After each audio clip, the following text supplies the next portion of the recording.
Hi friends, welcome.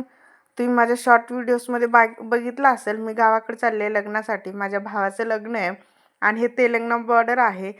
तुम्हाला माहिती आहे, महाराष्ट्र बॉर्डरच्या आत गेलं ना, महाराष्ट्रामध्ये मला खूप छान वाटतं आणि माझ्या तोंडातून जे महाराष्ट्र हे निघतं. महाराष्ट्राच्या मध्ये आलं ना, मला असं वाटतं की हे माझ्या घरी आले, माझ्या गावात आले आणि हे माझं गाव आहे, मम्मीचं गाव आहे. देऊळ वगैरे खूप छान आहे. तुम्हाला माहिती असेल कोलंबी आणि कोलंबीचा मठ वगैरे. हे आमचं घर आहे, माझ्या माईने लावलेलं आहे. माई म्हणजे माझ्या पप्पाची मम्मी. खूप सुंदर आहे. माझे मम्मी पप्पा पुण्याला राहतात. ते कधीतरी येतात असंच कार्यक्रमाला, लग्नाला वगैरे, जयंतीला 4-8 दिवसासाठी. तरी पण घर खूप सुंदर आणि छान आहे आमचं. आणि दारात झाड आहेत, त्यामुळे तर खूप छान वाटतं. उन्हामध्ये पण खूप छान झाडांच्या सावलीमध्ये बसता येतं. आणि घरामध्ये लग्नाची तयारी चालू आहे. माझ्या भावाचं लग्न आहे, तुम्हाला सांगितलं होतं. जर बघितलं नसेल तर माझे छोटे शॉर्ट व्हिडिओज बघा. खूप सुंदर आहे आणि लग्नासाठी खूप लांबचं गाव आहे, म्हणून आम्हाला रात्रीचंच निघलो होतो आम्ही. रात्रीचा टाईम होता. तुम्ही बघू शकता. 12-13 तास लागले आम्हाला जायला, कारण नांदेड जिल्ह्यामधून चंद्रपूर जिल्ह्याला खूप डिस्टन्स आहे. आम्ही रात्री 10 वाजता निघालेलो आहे. असंच 2-3 गाड्या बांधल्या होत्या, त्यामध्ये बसून रात्रीचा खूप छान नजाऱ्यांचा आनंद घेत वगैरे, खूप सुंदर वातावरण, रात्रीची लायटिंग वगैरे बघत. सकाळी सकाळी एक नदी पण लागली आम्हाला, ते नदीचा पण आनंद घेतला आणि तिथं सकाळी 10-10:30 वाजता पोचलेलो आहे. आणि सगळे थकून गेलेले होते. सगळे थकल्यामुळं ब्रश वगैरे करायचं होतं, जेवण करायचं होतं. आमच्या चहा नाश्त्याची व्यवस्था खूप छान केली होती आणि लग्न कार्यालयामध्ये होतं, तर कार्यालयाची पण व्यवस्था खूप सुंदर केलेली होती आणि डेकोरेशन तर ना खूपच छान केलेलं होतं. तुम्ही बघू शकतात. सगळे सगळे थकून गेलेले होते. आता आम्हाला इथं आंघोळ वगैरे करायचं आहे. आमच्या आंघोळीची पण व्यवस्था केली आहे त्यांनी. आणि चला तुम्हाला दाखवते कार्यालयाचं डेकोरेशन. माझा भाऊ तर बाय वगैरे बनत होता. आम्ही मोठी बॅग घेतला होता तो, कारण आमचे सगळ्यांचे कपडे होते. आणि डेकोरेशन पण खूप सुंदर केलं. चला मंडप दाखवते तुम्हाला, कार्यालय वगैरे. भाऊच्या लग्नाचं कार्यालयाची सजावट, कारण आम्हाला आंघोळ वगैरे सगळं करायची होती ना.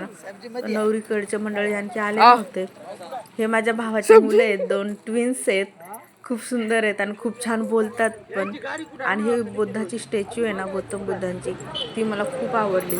आता अशी आहे, पण नंतर लग्नाच्या टाईमच्या वेळेस ना खूप छान डेकोर केलं होतं तिथं. फुलं वगैरे असं सजावट केलं होतं.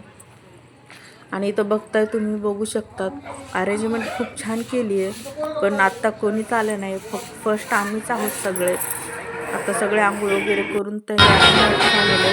माझी मम्मा आहे, सगळेजण थकून बसले तयार होऊन. पण लग्नाची तयारी म्हणलं तर खूप छान वाटतं. तयार तर होतोच आपण, किती थकलेलं असलं तरी. आणि सगळेजण तयार होऊन बसले लग्नासाठी. तिथं नवरी वगैरे पण आली होती, पण त्यांना बाहेर नव्हते आले ते. तोपर्यंत स्टेजवर पण सगळी मंडळी जमली होतो. एका महिलेने हे लग्न लावलेलं आहे. खूप सुंदर पद्धतीने लावलं होतं आणि खूप छान जेवणाची अरेंजमेंट वगैरे खूप छान केली होती. आणि नवरदेवासाठी ना वेलकम खूप छान केलं. आमचं पण पुन्हा वेलकम केलं, पाय वगैरे धुतले आणि सगळ्यांच्या डोळ्यामध्ये झोपच होती. इथं बघू शकतात तुम्ही, हे वेलकम करतात, पाय वगैरे धुत आहेत ते. नवरी नवरदेवाचे, चुलत्यांचे, मम्मी पप्पांचे, सगळ्यांचे. ते बोलले होते की जावयांचं पण स्वागत करायचं आहे, पण आमच्या घरचे बोलले की आमचे खूप जावई आहेत, बरेच जावई आहेत आम्ही सगळेजण, म्हणून म्हणले जावयांचं स्वागत नका करू, कारण भरपूर आहेत. हे माझी मम्मी आहे, मम्मी पप्पांचं सगळ्यांचं स्वागत केलेलं आहे. आणि ना नवरी नवरदेवाला असं त्यांचं वेलकम केलेलं आहे. मला हे खूप छान वाटलं. आता खूप ट्रेंडिंगमध्ये चालू आहे आणि डेकोरेशन वगैरे खूप सुंदर होतं. छान पद्धतीने स्वागत केलेलं आहे. आणि लग्न लावल्याच्या नंतर तिथं फटाके वगैरे, इलेक्ट्रिशियनचे जे असतात ना भारी, आज ते खूप छान वाजवलेले होते आणि खूप छान पद्धतीनं केलं होतं. तुम्ही बघू शकतात. आणि जर माझे शॉर्ट व्हिडिओ बघितले नसेल तर जाऊन बघा तुम्ही, खूप छान आहेत. आणि नांदेड जिल्ह्यापासून खूप लांब आहे हे गाव, चंद्रपूर जिल्हा. आणि आम्हाला खूप लांब रात्रभराचा प्रवास करावा लागला, त्यामुळे सगळेच थकून गेले.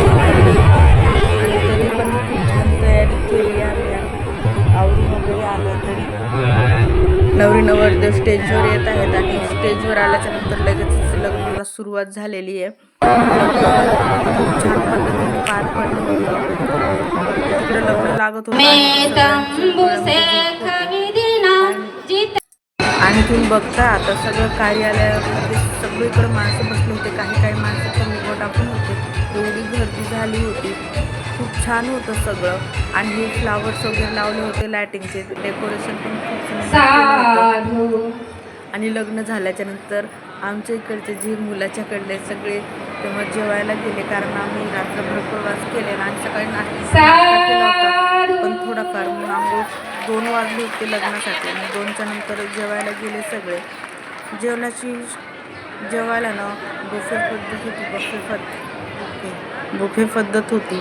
तर भात वरण वगैरे असं छान आपल्या तेलंगणामध्ये जसं करतात ना त्या पद्धतीचं जेवण केलं होतं. खूप सुंदर होतं. केटरिंगवाल्यांना दिलं होतं ना, त्यामुळे अरेंजमेंट पण खूप सुंदर होती. नंतर आम्ही थोडेफार फोटोज वगैरे काढले छान नवीन नवरदेवांसोबत. त्यांनी नंतर छानसा ड्रेस पण चेंज करून घेतला, त्यांची ओवाळणी वगैरे केली. तोपर्यंत सगळे फॅमिली एकत्र जेवत होती. काही जण बसले होते, सगळे पहिलेच थोडे जेवले होते. काही जण बसले थोडे जण आणि तर सगळेजण आता जेवून आराम करतायत, कारण आणखी आम्हाला प्रवास करायचा आहे रात्रीचाच. पुन्हा रात्रभर प्रवास करून घरी जायचं म्हणून जेवून थोडा आराम केले. तोपर्यंत तिकडे नवरी नवरदेवांची ओटी वगैरे जे भरून झाली, त्यांचं ओवाळण वगैरे सगळं झालं. रात्रीचा प्रवास करत छान नजारे बघत आम्ही निघलेलो आहे. आणि घरचे बघता तुम्ही सगळं खूप छान बसलेत. आणि नवरींनी ना खूप छान उखाणा घेतला होता, मी तुम्हाला शेअर करेलच नंतर तुमच्या व्हिडिओमध्ये. बघा तुम्ही नक्कीच बघा, खूप छान आहे. लग्नाचे अरेंजमेंट वगैरे उखाणे खूप छान घेतले होते ते. मला आणखी व्हिडिओज दाखवेलच मी तुम्हाला, बघाल तुम्ही. उखाणा पण खूप सुंदर घेतला होता. आणि रात्रभराचा प्रवास करून आम्ही फायनली घरी पोहोचलेलो आहे. सगळ्यांची अवस्था बघू शकता, सगळे थकून गेले होते.